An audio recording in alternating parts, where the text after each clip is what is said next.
I'm not going to lie. When Marco Rubio was chosen as Secretary of State for Trump, I was cautious. I like Marco Rubio, don't get me wrong.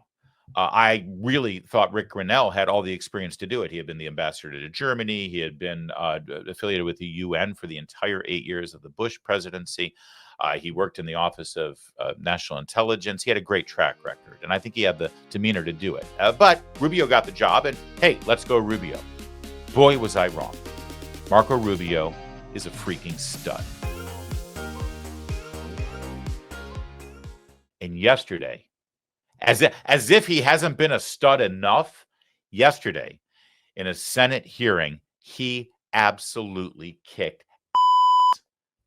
And it begins with Senator Tim Kaine. You remember, Hillary's running mate. Statutory phrase says you are entitled to entrance as a refugee if you demonstrate a well-justified fear of persecution. No, you're not entitled. So you're can allowed. you have a different standard based upon the color of somebody's skin? Would that be acceptable? Well, I'm not the one arguing that. Apparently you are, because you don't like the fact that they're white, and that's why they're coming. Say that would be unacceptable. Well, no, I would say that the United States, a very easy thing. The United States has a right to pick and choose who they allow into the United States, even based on the color of somebody's skin. No one's. You're the one that's talking about the color of their skin, not me. These are people whose farms were being burned down and they were killed because of the color of their skin. Well,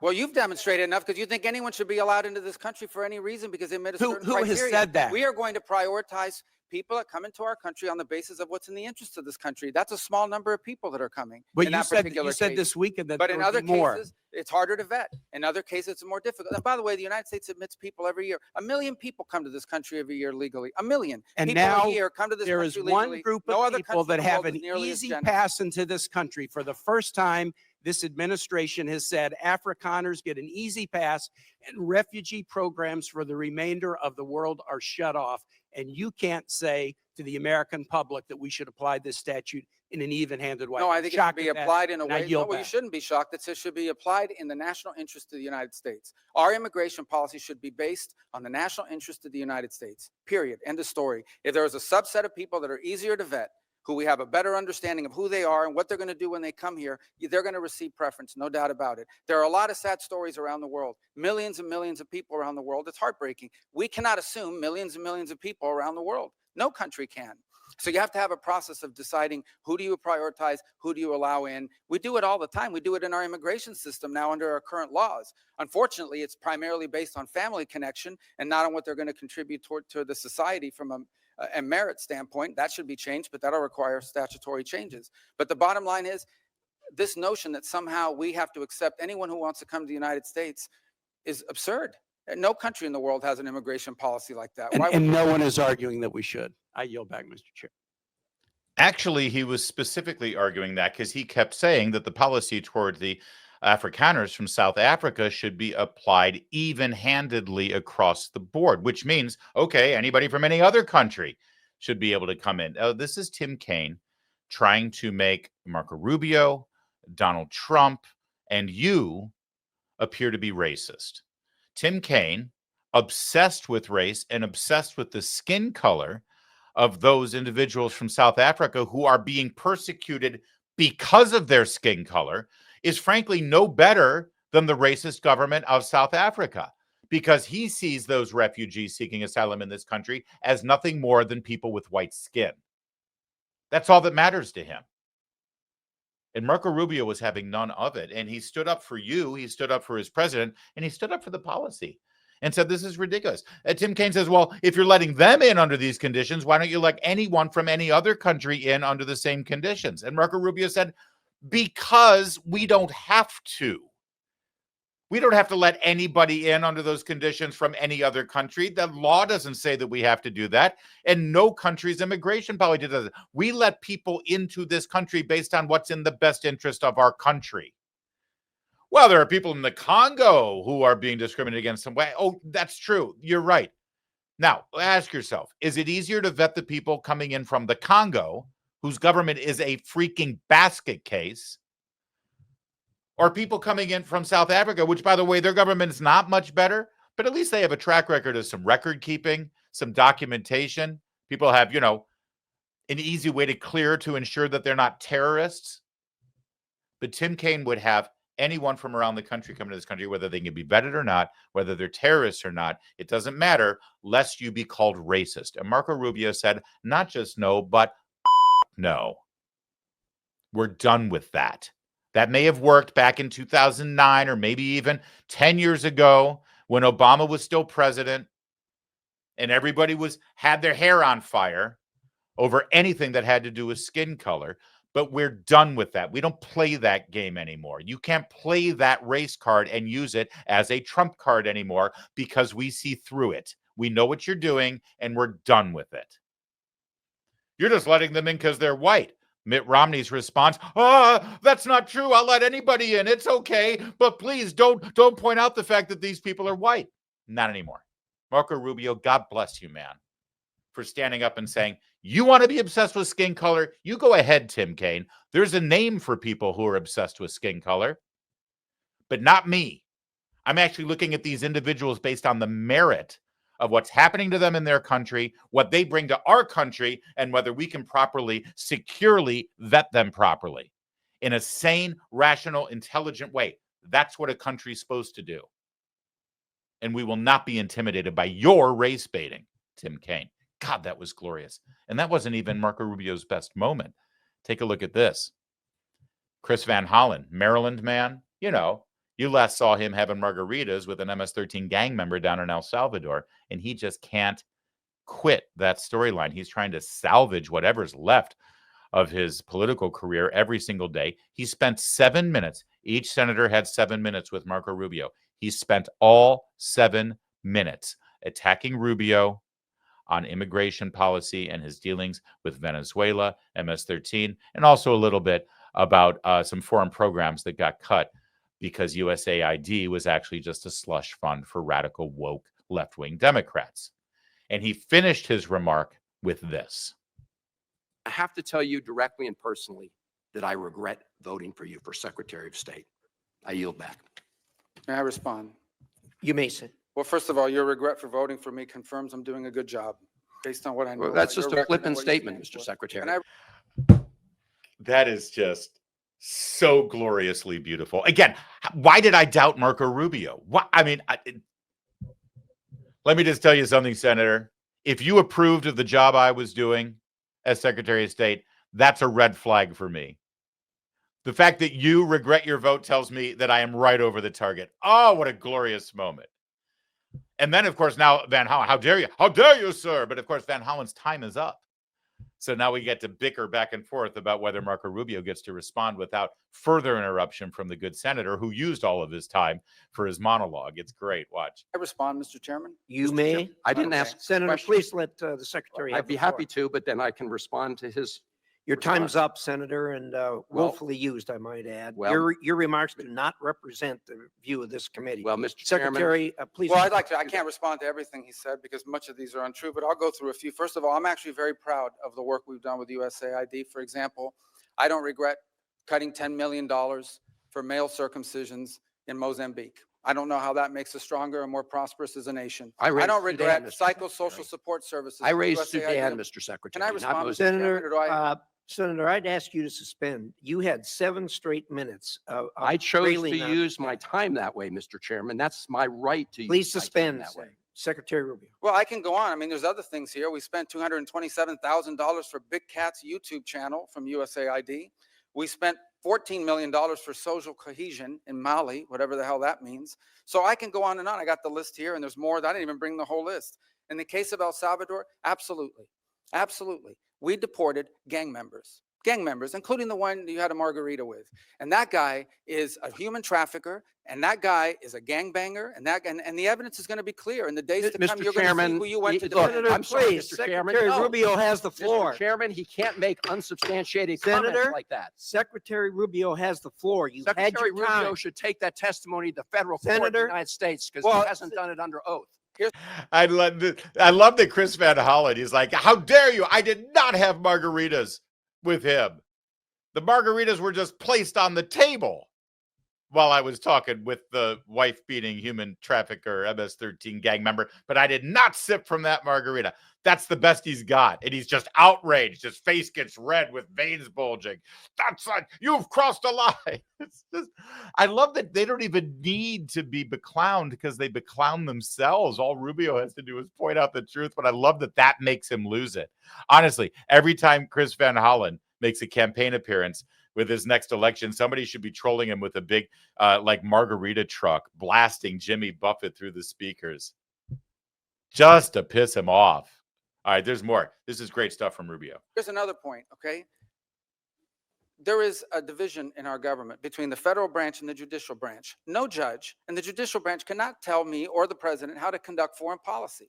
No judge can tell me how I have to outreach to a foreign partner or what I need to say to them. And if I do reach to that foreign partner and talk to them, I have under no obligation to share that with the judiciary branch. Just like a judge cannot order me to negotiate with a foreign minister of Russia, they cannot order me to negotiate with a foreign minister or the president of El Salvador. And if I did negotiate with them, which we have responded to them, and we've told them we've had communications with the president of El Salvador, I am under no obligation under our division of powers in this country and to share with the judicial branch how I conducted diplomacy of the United States. It would actually be counterproductive. If I started sharing with courts or frankly with the media, my conversations with foreign leaders and all of their details, no foreign leader would talk to me again and we would break trust with them. So I have complied with every court order. What I won't comply with is an order to disclose what I'm saying and what we're talking about with a foreign leader, because then they won't talk to me. Diplomacy doesn't work that way. About the student visas, let me say this. I don't deport anybody and I don't snatch anybody. The State Department does not have officers in the street snatching everybody. What I do is revoke visas. And it's very simple. A visa is not a right. It is a privilege. People apply for student visas to come into the United States and study. And if you tell me that you're coming to the United States to lead campus crusades, to take over libraries and try to burn down buildings and acts of violence, we're not going to give you a visa. Is that what Ms. Ostork did? We're not going to give you a visa. Is that what she did? Come that, on, Mr. Secretary. And every single You're one of just these blowing cases, the smoke factors here are now. different. Senator, The bottom line is if you're Senator, coming here to stir up trouble on our campuses, we will deny you a visa. And if you Does have the a First visa Amendment and we find apply you, to we will people revoke living it. in the United And States? we're going to do more. There are more coming. We're going to continue to revoke the visas of people who are here as guests and are disrupting our higher education facilities. People are paying money. These kids pay money to go to school, and they have to walk Writing to a an bunch of op-ed lunatics to the who top are here on student newspapers visas. disrupting the Simple foreign as that. policy of the United States. I want to do more. I hope we can That's find more of these people. pathetic, In Mr. fact, the other day, some guys led a riot. I forgot what university it was. And I asked, please, can you find the arrest records of all the people that were arrested at that riot at that campus? Because if any of them have a visa, we're going to revoke I it. feel so much safer All right, when you lock let's, up people like Ms. Ostork, Mr. Secretary. We've had enough time on the subject. Thank you very much. How great was that? Rubio versus Van Hollen. I want Marco Rubio to move to Maryland just to run against Van Hollen, but that would be kind of a step down. He's already been in the Senate. I think he's in line for higher office at this point. Democrats cannot stop themselves. They want to die on this hill. They want to die on the hill of protecting criminal, illegal immigrants who are in this country, caring about their so-called due process rights, and add to the list of people who are in this country as our guests on student visas who violate the terms of their student visa. He wants to protect them. Democrats want to protect those people who come from other countries, bring their politics and values to our universities that are funded by our government, and then protest and try to shut down that university because of their radical ideas. Chris Van Hollen and his party, they want to defend them. Marco Rubio just defending common sense, the rule of law, and your vote for the Trump presidency. One other quick thing here. Love seeing Tammy Bruce and her expressions right behind her shoulder. Look at Tammy Bruce. She's the chief spokesperson for the Secretary of State now. And it was very cool to see her reacting during all of that. I like Tammy a lot. Listen, that what you just saw, if any of Marco Rubio's testimony yesterday got any attention, it was that stuff because of the fireworks. And that's good. And if you missed it, I'm glad we could share it with you. But I'm really glad I can share one more thing with you that didn't get as much attention. I still think one of the biggest scandals uncovered thanks to Elon Musk and Doge during the Trump presidency so far has been USAID. This is this slush fund that Democrats were able to employ and use for garbage all around the world. And much of the programs that the Democrat slush fund with your tax dollars was utilized for was eventually turned back around against American citizens. with regard to censorship, but blocking of ads on conservative websites. A lot of these NGOs ended up actually funneling money back into the United States, and they were used against us. A huge scandal that deserves more attention. And one part of Marco Rubio's testimony yesterday focused on some of the things that he found now that he's in charge of USAID and it's been dismantled. Watch this. I will say this, even with the reforms we put in place and what we're suggesting is changes to our foreign aid, we still will provide more foreign aid, more humanitarian support than the next 10 countries combined, than the entire OECD, and far more than China. China doesn't do humanitarian aid. We'll get into China in a second, but did you hear what he just said? Because everyone's like saying, oh, we used to do all of these foreign grants and foreign diplomacy, and we used our money and our influence, and now everyone in the world is going to hate us. Even with the cuts they've made and the reforms, we are still providing more assistance to foreign countries than the other top 10 countries combined. So cry me a freaking river. We do plenty for foreign nations. Plenty. If we should do anything at all. But then the question is, but look at what China does. China has all of this influence and they have all of these relationships around the world, and we're losing track. And they're, well, first of all, what China's doing is borderline colonization. If we did what China does, trust me, we'd have protests at our universities saying that we're colonizers. Okay? That's number one. But number two, Rubio lays bare exactly how China operates on the foreign stage. China does predatory lending. That's what Belt and Road Initiative is. That's what all of their aid. They have zero record of doing humanitarian aid in the world. And frankly, they don't know how to do it. They have no interest in doing it. What they're very good at is going into some country, making you a loan, and then holding that debt over your head. And that's what they continue doing. By the way, you have to hire a Chinese company to do it. So I don't agree with this assessment that there's no evidence whatsoever that China has either the capacity or the will to replace the U.S. in humanitarian assistance, in food deliveries, or in developmental assistance for that matter. We provide development assistance. They provide debt traps. And that's a point over and over again around the world that we've made, and we found receptive audiences to it. Now, look, anytime you undertake reforms of this magnitude that needed to be made, you're going to have hiccups and you're also going to have controversy. But these reforms had to happen. At USAID, 12 cents of every dollar was reaching the recipient. That means that in order for us to get aid to somebody, we had to spend all this other money supporting this foreign aid industrial complex. Did you catch that? We're going to watch it one more time. It's very short, but this should be the blaring headline across all of cable news, across every website. Did you catch this? We're also going to have controversy, but these reforms had to happen. At USAID, 12 cents of every dollar was reaching the recipient. That means that in order for us to get aid to somebody, we had to spend all this other money supporting this foreign aid industrial complex. So when they say that children are going to be starving in Sudan and that old widows are going to go hungry in Eastern Europe or in Southeast Asia because USAID has been dismantled, just understand something. For every dollar, your dollars, for every one of your American tax dollars that was spent on one of these programs, forget about the ones that were garbage, Sesame Street in Iraq and circumcisions in Mozambique. What about this very small handful of actual foreign aid programs that maybe did help a starving child in Sudan or Ethiopia? For every dollar of yours that was spent, only 12 cents made it to that kid in Ethiopia. Only 12 cents went to that village that needs infrastructure in Southeast Asia. The other 88 cents went to the permanent political NGO infrastructure class, the beast, the Leviathan. 88 cents from every dollar went to feed the pencil pushers and the do-gooders. They're the people who go and protest in Washington, D.C. when Elon Musk takes a chainsaw to this garbage. It wasn't actually doing anything.